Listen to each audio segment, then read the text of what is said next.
e amém. Amém?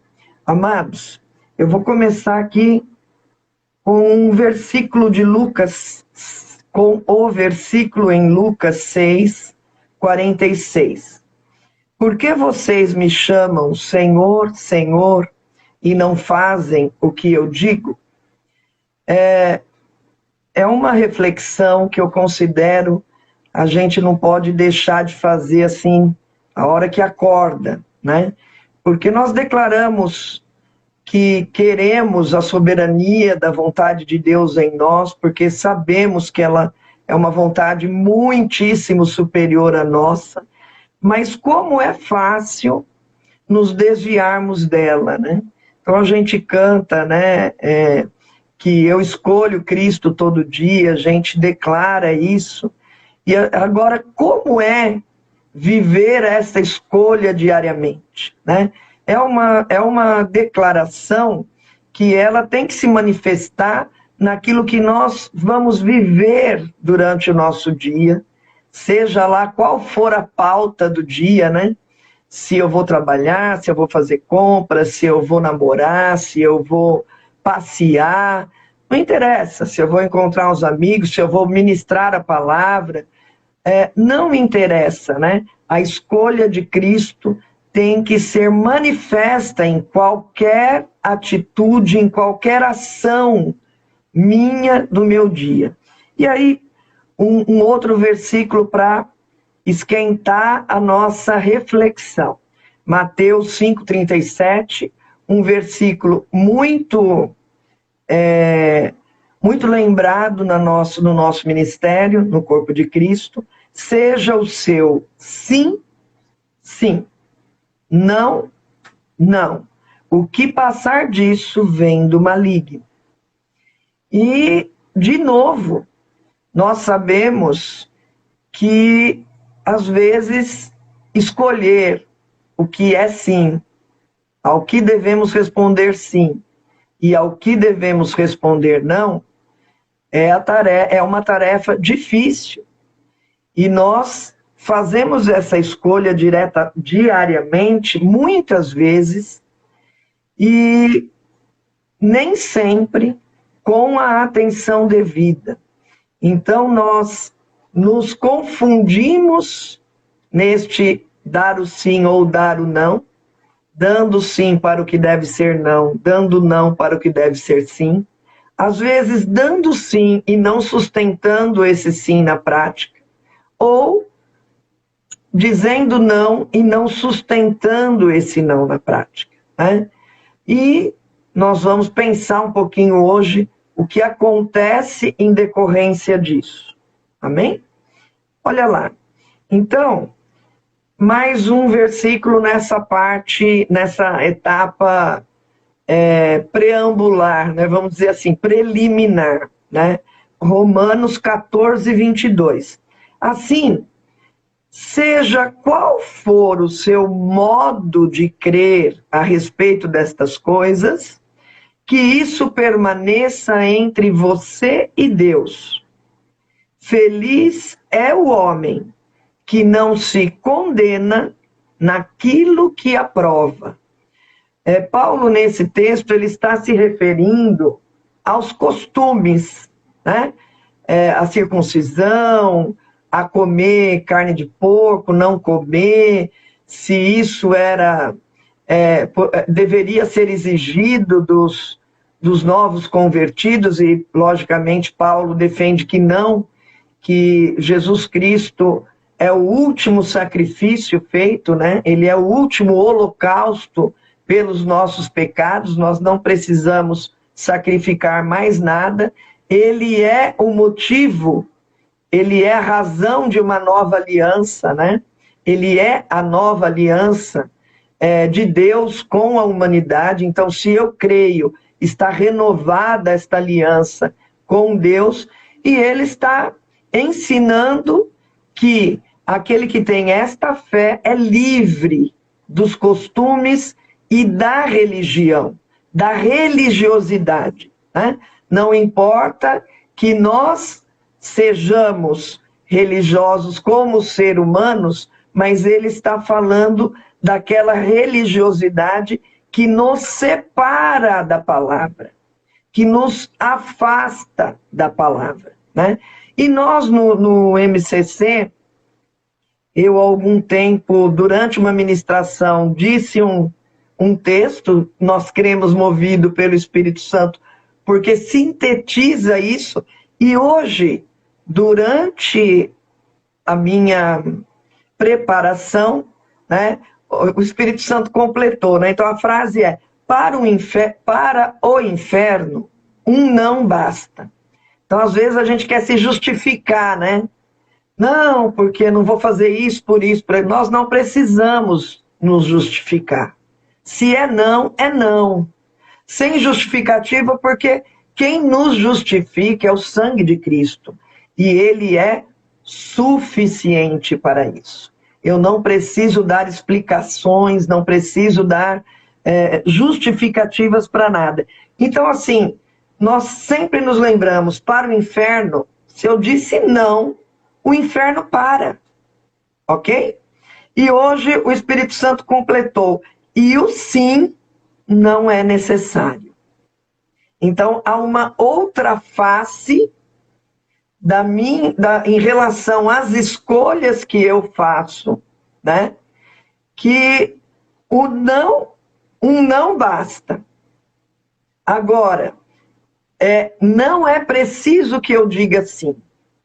Então, aquilo que é não, eu devo proferir, eu devo dizer, eu devo declarar: não, inferno, aqui não, né?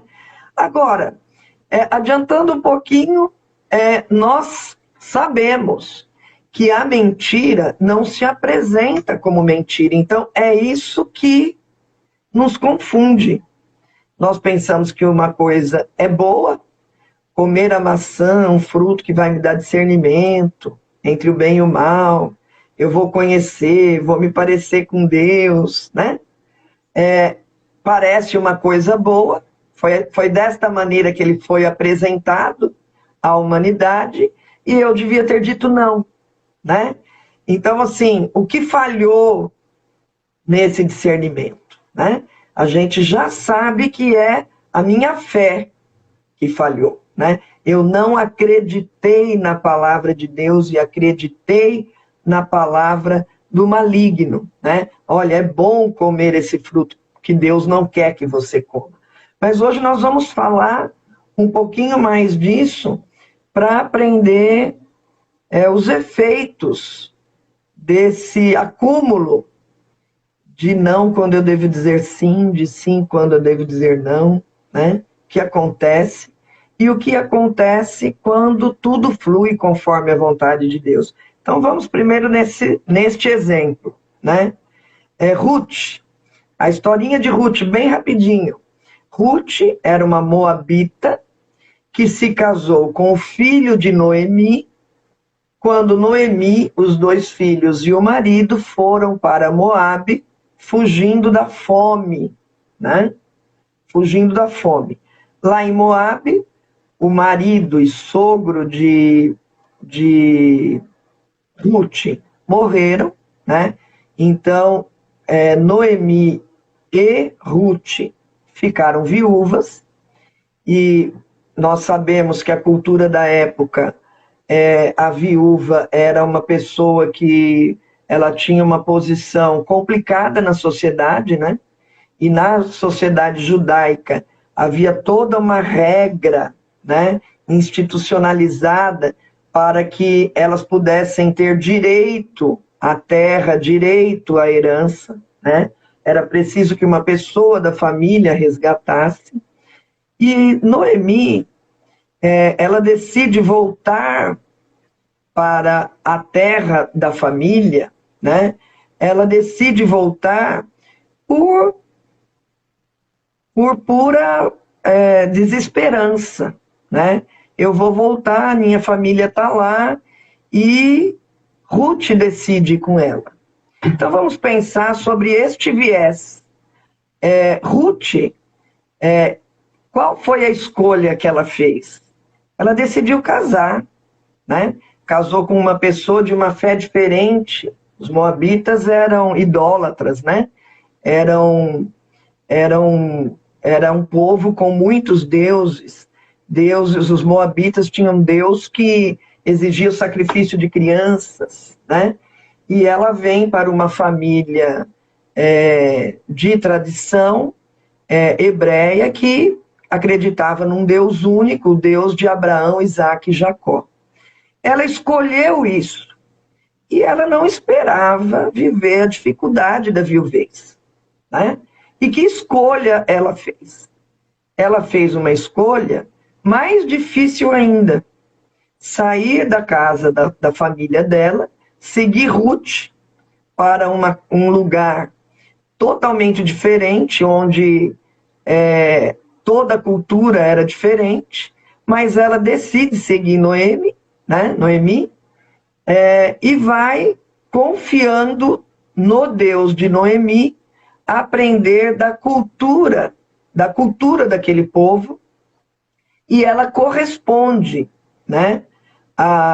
Corresponde aos ensinamentos dados pela sogra, né? Então ela ajuda a sogra de diversas maneiras. Leia o livro de Ruth, é maravilhoso, é curtinho, né? E o que acontece lá no último capítulo? Surge o resgatador, que é Boaz, ele se casa com Ruth, e Ruth engravida e dá à luz um filho, né? E olha a genealogia deste filho, né? de Boaz. Salmão era o pai de Boaz, né? Então, Salmão, lá no versículo 21 do capítulo 4, Salmão gerou Boaz, Boaz gerou Obed, Obed gerou Jessé, e Jessé gerou Davi. Davi, casa de Jesus Cristo, né? Então foi nessa genealogia que Jesus Cristo veio. Então, assim, se a gente pensa, olha, ela se casou e deu tudo errado. Olha como eu estou sofrendo, e agora eu vou para uma terra estranha acompanhar a minha sogra, que também é viúva. Ela não está numa situação de me ajudar. Além de viúva, ela é idosa, né? Então ela, jovem, vai, empresta a juventude dela para trabalhar por ela e pela sogra, né? Então, é uma escolha que difícil de ser, inclusive, bem vista pelas amigas de Ruth, bem vista pela família de Ruth. Pô, você tá louca, fica aqui, né? Poxa, você vai se embrenhar por um mundo tão diferente. Mas a vontade soberana de Deus prevalece e coroa as escolhas de Ruth desta maneira que, com certeza, ela não imaginou e não viu, não é? Ela não viu isso acontecer, e isso é também muito importante. Nós, além de estarmos aqui numa passagem fugaz, que é uma passagem rumo à vida eterna, nós temos uma ansiedade de ver o sucesso das nossas escolhas, e isso nem sempre acontecerá enquanto estivermos aqui, né? Eu não verei. Ruth não viu Davi. Ruth não viu Jesus Cristo, obviamente, né? Então, vamos ficar com esse exemplo e vamos para um outro exemplo. Desta vez, um personagem que viu o sucesso da sua escolha, Esther, outra mulher, né? Esther foi conduzida à condição de rainha, né? De rainha de um rei que estava subjugando o povo hebreu, né?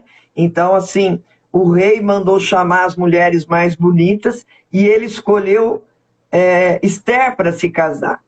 E o povo hebreu começou a ser perseguido por um alto funcionário do palácio. Esse funcionário armou para executar o tio de Ester e dizimar o povo hebreu. Ali era um plano para acabar com o povo hebreu. Mas por que esse povo era tão importante? Porque é um povo que adora um só Deus.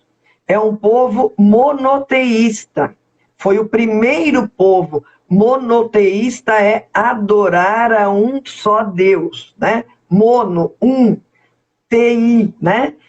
De Theo, né? De Deus. Então, como ela não imaginava que seria rainha, né? De um rainha representando um povo que não era o dela, né?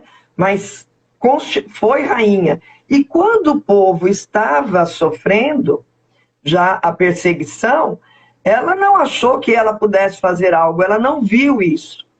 Ela foi exortada pelo tio, ela estava com medo, né? Mas o que ela fala ao tio depois da exortação? Vamos orar e jejuar. Então ela fez isso para se decidir e decidiu, e inclusive já cheia da unção, né? Soube a estratégia para atrair a atenção do rei, que há muito tempo não a procurava, né? Então ele tinha um harém lotado de mulheres e perdia o interesse, né? Havia mulheres mais jovens, né? As mulheres mais recentes ali como esposas atraíam mais a atenção do rei. Mas ela soube, guiada pelo Espírito Santo, atrair a atenção do rei, colocou o problema para ele, né? E aí o que aconteceu lá no capítulo 4? O rei e Amã era o funcionário que queria executar o tio de Ester e exterminar todo o povo, né? O rei e Amã foram ao banquete com a rainha Ester. E, enquanto estavam bebendo vinho no segundo dia, o rei perguntou de novo: Rainha Ester, qual é o seu pedido? Você será atendida. Qual é o seu desejo? Mesmo que seja a metade do reino, isso será concedido a você. Então a rainha Ester respondeu: se posso contar com o favor do rei, e se isto lhe agrada, poupe a minha vida e a vida do meu povo. Este é o meu pedido e o meu desejo. Não foi fácil a rainha Ester se posicionar desta maneira. Por quê? Porque havia uma sinalização do rei. Se o rei não estendesse o cetro a ela neste momento, ela poderia ser executada a mando do próprio rei, né? Costumes, né? Costumes. E ele honra a própria palavra, ela muito corajosamente coloca a demanda para o rei, e e aí o rei determina a execução, ao contrário, né, de Amã, né? Então, mal o rei terminou de dizer isso, alguns oficiais cobriram o rosto de Amã, e isso está no mesmo capítulo, versículo 8. E um deles, chamado Arbona, que estava a serviço do rei, disse: há uma forca de mais de 20 metros de altura junto à casa de Amã. Na forca que Amã fez para executar o tio de Ester, da rainha Ester, chamado Mordoqueu, aquele que intercedeu pela vida do rei, nesta mesma forca, Amã foi executado. Então, o rei ordenou: enforquem-no nela. Assim, Amã morreu na forca que tinha preparado para Mardoqueu, e a ira do rei se acalmou. Então, assim, Ester ia dizer não para Mardoqueu. Por quê? Porque ela estava pensando nela. Se eu me aproximo do rei e não dá certo, ele vai me matar, né? Ela estava pensando nela. Exortada pelo tio Mardoqueu, ela compreende que se o projeto de Amã prospera, de qualquer modo ela seria executada, porque o projeto de Amã era o extermínio de todos do povo hebreu, e ela era sabidamente por todos uma hebreia.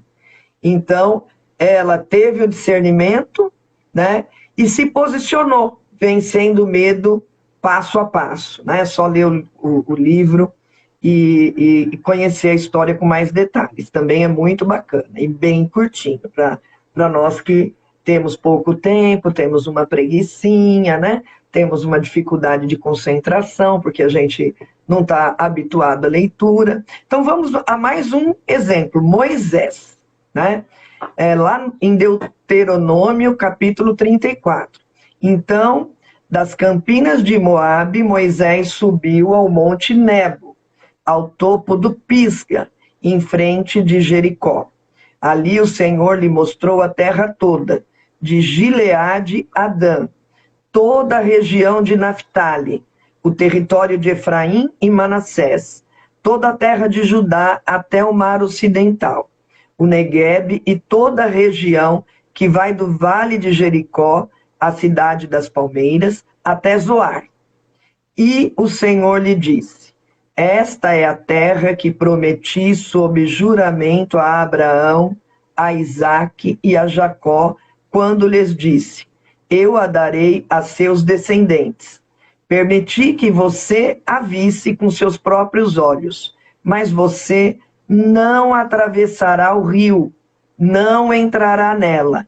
Moisés, o servo do Senhor, morreu ali em Moabe, como o Senhor dissera. Amados, eu sempre vi esta determinação de Deus como algo muito duro para Moisés.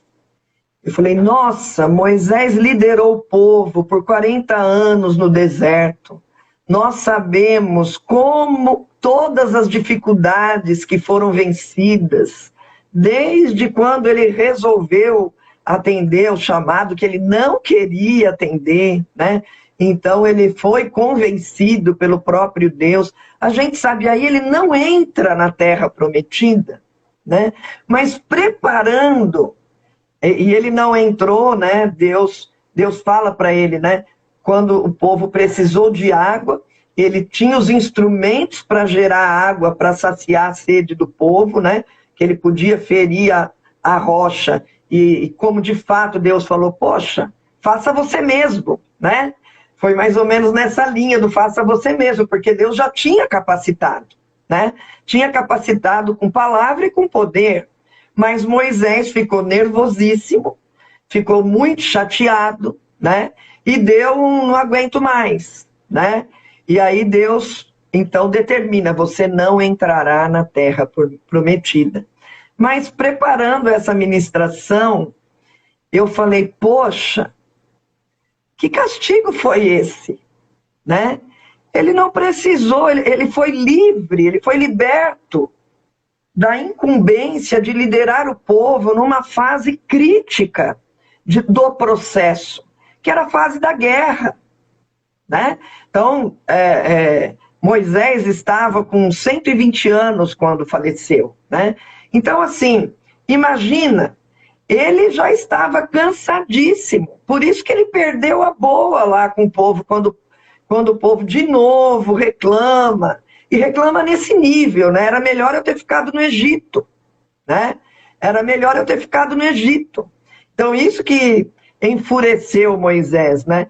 E aí eu vejo o próprio Deus com esse cuidado de colocar um limite, né? Um limite salvador da fé e da salvação de Moisés, né? Todos nós temos este limite, né? Deus reconheceu que Moisés, apesar de ter morrido com um vigor como se fosse um jovem, ele tinha 120 anos, mas estava com tudo em cima no quesito vitalidade, né? Então, assim, mesmo assim, né, mentalmente, que a gente começou a falar sobre isso no domingo, né? vai ver, essa é uma continuação, né, da nossa reflexão iniciada no domingo. Deus falou, não, para Moisés não dá mais. E Moisés é queridíssimo de Deus. O que ele fez? Moisés já tinha preparado um sucessor, né? E Deus falou, é esse aqui, é esse o cara que vai seguir avante na próxima etapa do meu projeto. Rumo ao propósito de quê? De concretizar a palavra. Né? Então nós vemos assim, Esther tendo que extrapolar um limite que ela tinha estabelecido para ela por causa do medo, né? Então ela extrapolou, né? Nós vemos Noemi extrapolando também um limite, e aí como explicar isso, né? Como explicar? A fidelidade, né? A fidelidade à sogra. Minha sogra vai ficar sozinha e ela precisa de mim, né? Então veja que Noemi, ela não ligou para o limite, né? Ela falou, não, eu vou, né? Eu vou. Não importa que eu esteja nesta terra, que eu tenha que ir para uma terra que, aos olhos, aparentemente, pareça que eu vou enfrentar mais adversidade, né? Então, amados, o que nós vamos refletir mesmo, esses aí são exemplos, eu vou ter que correr, infelizmente eu fico contando mais as histórias, né? Cristo começa a nos ensinar lá em Lucas também, mas poxa, eu não anotei, Lucas 6, capítulo 6. Ele ensina que nós devemos amar os inimigos, né? Mas pastora, você está falando de limites, você está falando de escolha, e agora vai falar de amor ao limite, o que tem a ver uma coisa com outra? Amados, se a gente quer aprender a praticar a palavra, nós temos que cruzar os ensinos para que a gente saiba se defender no dia mal e ter o discernimento sobre onde cabe o sim e onde cabe o não, né? Olha lá, mas eu digo a vocês que estão me ouvindo, amem os seus inimigos, façam o bem aos que os odeiam, abençoem os que os amaldiçoam, orem por aqueles que os maltratam. Se alguém bater em você numa face, ofereça-lhe também a outra. Se alguém tirar de você a capa, não o impeça de tirar a túnica. Dê a todo aquele que pedir, e se alguém tirar o que pertence a você, não lhe exija que o devolva. Como vocês querem que os outros lhes façam, façam também vocês a eles. Que mérito vocês terão se amarem aos que os amam? Até os pecadores amam aos que os amam. E que mérito terão se fizerem o bem àqueles que são bons para com vocês? Até os pecadores agem assim. E que mérito terão se emprestarem a pessoas de quem esperam devolução? Até os pecadores emprestam a pecadores, esperando receber devolução integral. Amem, porém, os seus inimigos. Façam-lhes o bem e emprestem a eles, sem esperar receber nada de volta. Então a recompensa que terão será grande, e vocês serão filhos do Altíssimo, porque ele é bondoso para com os ingratos e maus. Sejam misericordiosos, assim como o Pai de vocês é misericordioso. Qual é o ensino de Cristo? De amor. Qual é o ensino de Cristo? Seja o seu sim, sim, seja o seu não, não. Nós lemos esse texto e parece que a porteira do sim está aberta para toda e qualquer situação, para toda e qualquer pessoa. E não é isso. Porque se fosse isso, seria mentiroso o versículo, seja o seu sim, sim e o seu não, não. Porque muitas vezes eu quero ajudar e digo sim, e posso ajudar. Vamos supor, alguém que me peça um dinheiro emprestado, né? Ah, eu tenho esse dinheiro, posso emprestar. O que a palavra está falando? Se eu posso emprestar e esse empréstimo vai interferir no amor pelo meu irmão, opa, não. Porque mais importante é o amor. Amém? Se chegar ao ponto de o meu irmão não poder me devolver, eu que disse sim, empresto, tenho que continuar amando-o. Estou falando algo fora da palavra? Não. Então, se eu não tenho maturidade para reconhecer, ter o discernimento, se eu devo realmente emprestar aquele dinheiro, né? Se eu não tenho discernimento, eu não tenho. Opa, parou. Eu não coloco em risco a minha fé e nem o amor ao meu irmão. Mas se eu tenho discernimento de que eu devo fazer o empréstimo, não que eu esteja doando, eu estou emprestando. Estou emprestando. Quem empresta, está emprestando na expectativa de ter de volta. Mas se eu não tiver de volta, o amor não pode ser maculado. Porque é do amor que Deus nos fala, não é do empréstimo. Deus não precisa de mim para resolver o problema de ninguém. Ele não precisa, mas se ele me chamar, eu honro. Olha como não fica tão simples assim. Mas começa a simplificar se eu priorizar na minha análise o amor. Se eu priorizar na minha análise o cuidado da minha fé. Por quê, amados? Porque quando eu não priorizo a minha fé e não priorizo o amor ao outro, primeiro, eu estou negligenciando os dois principais mandamentos. Amar a Deus acima de todas as coisas e ao próximo como a mim mesmo. E se eu deixo, porque eu sou cristã e quero agradar a Deus, né, a desculpa é essa, o entendimento equivocado é esse, a porta do sim escancarada e acho que eu estou fazendo a vontade de Deus, nós vamos chegar a um ponto de completa estafa, de completo cansaço, esgotamento mental, esgotamento físico, esgotamento das mudanças, das finanças. E nós vamos nos sentir, porque de fato seremos explorados pelos irmãos e não amados pelos irmãos.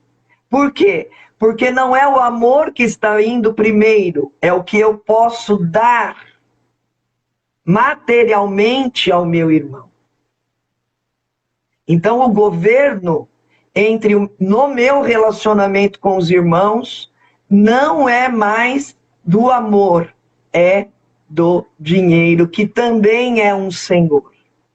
E, amados, a maior parte das nossas escolhas tem a ver com tempo, né? Tem a ver com o tempo que eu dedico da minha vida a alguma atividade, a alguma situação, ou dinheiro mesmo diretamente, né? Ah, eu não tenho tempo, mas estou aqui uma grana, faz isso, faz aquilo, vamos juntar aqui, né? Te dou um dinheiro. Então, assim, amados, Deus está falando aqui, não perca tempo, ame. Não perca tempo discutindo quem tem razão, ame o seu irmão. Ele quer discussão, Deixa ele discutir. Ele quer me provocar. Eu sou provocada somente se eu permitir. Estou de olho aqui no relógio. Somente se eu permitir.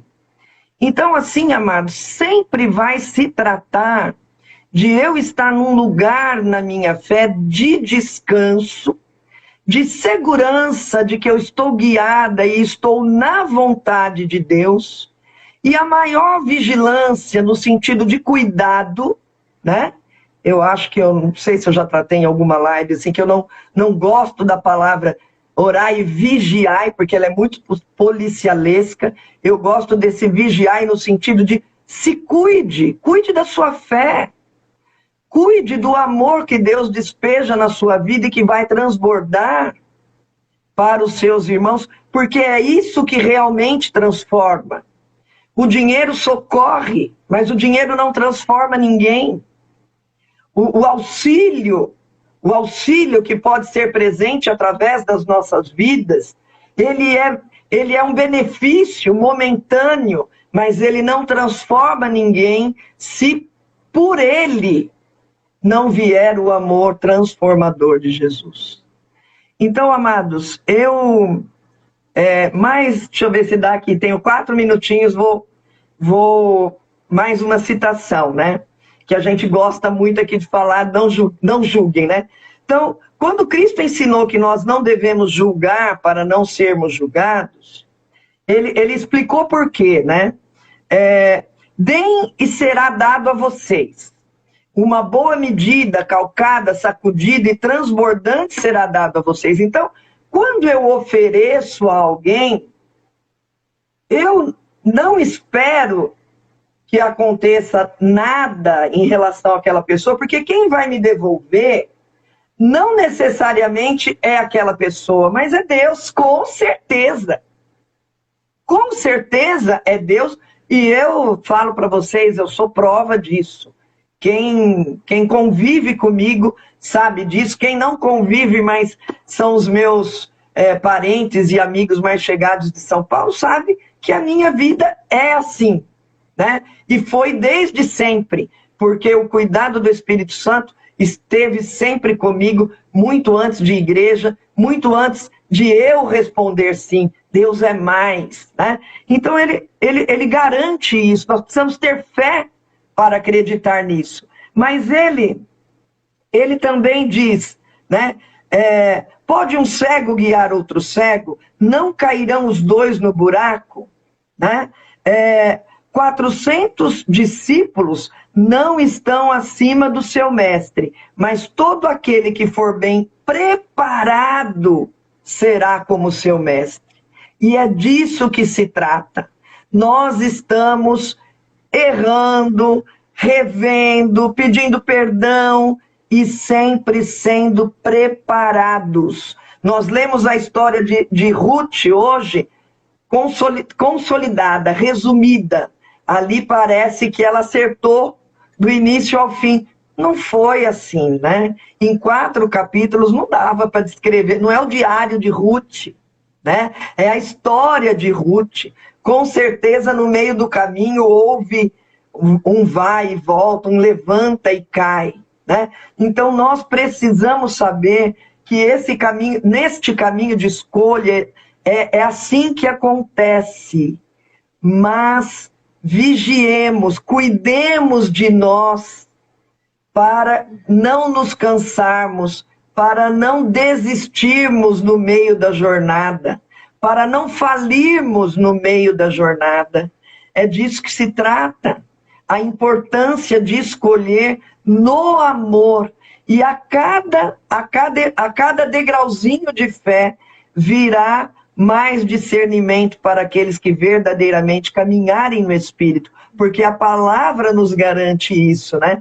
Que aquele que caminha, que vive no Espírito, ele discerne todas as coisas, inclusive daquele que não vive, mas em nada ele é discernido, porque Deus nos esconde dos inimigos. Amém? Então é isso, amados. eu selecionei outras citações, eu vou colocar disponível no grupo da igreja, como eu tenho feito, né? Eu colocava no grupo Sou Espírito, agora estou colocando também no grupo da igreja. Eu espero que a palavra tenha sido, mais uma vez, libertadora. A gente não pode se esquecer, essa tem que entrar, né? Porque a gente, quando está na iminência de uma nova jornada, parece que a gente vai à estaca zero do aprendizado. Não. Vamos daqui para frente, né? Daqui para cima, né? Daqui para cima. O seu sim, sim, o seu não, não, como fator de amor a você mesma, a Deus e aos irmãos. Amém? Amém? Em fé, muito obrigada a todos. Continue orando por mim. Eu creio que em breve, em nome de Jesus, todos nós e eu aqui estarei vencendo mais essa batalha. Amém? Até a próxima quinta com a Selma, até o próximo domingo com a pastora Lucilei. Que Deus abençoe a todos com esse discernimento. Em nome de Jesus. Amém.